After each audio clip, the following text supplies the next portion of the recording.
Rudolf Karl et Clarisse Dassy.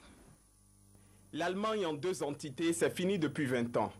11 mois après la chute du mur de Berlin, les Allemands ont mis fin à 40 années de régime communiste dans une partie de leur pays. Il s'agit désormais d'une Allemagne unifiée où les libertés fondamentales de l'homme sont respectées. Le 3 octobre de chaque année, le peuple allemand célèbre l'anniversaire de son unité retrouvée.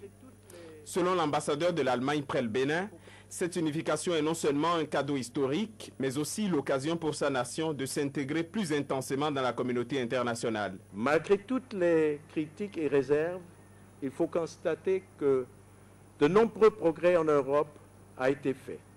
Aujourd'hui, 500 millions d'Européens issus de 27 pays vivent dans un espace commun de paix et de liberté. Et la crise économique mondiale nous a montré l'avantage d'être à l'abri et au sein d'une communauté solide.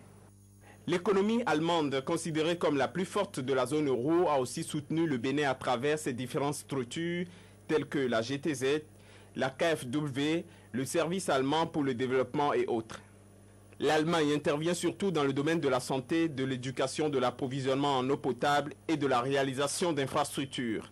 Selon le ministre des Affaires étrangères, la coopération entre les deux pays est au beau-fils.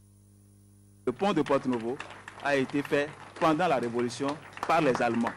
2008-2009, par exemple, la République fédérale d'Allemagne a mis à la disposition du Bénin environ 31 milliards 500 millions de francs CFA pour la mise en œuvre des différents projets et programmes.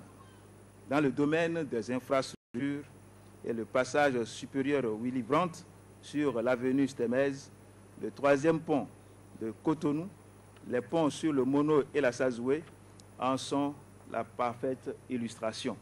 L'Allemagne, malgré son potentiel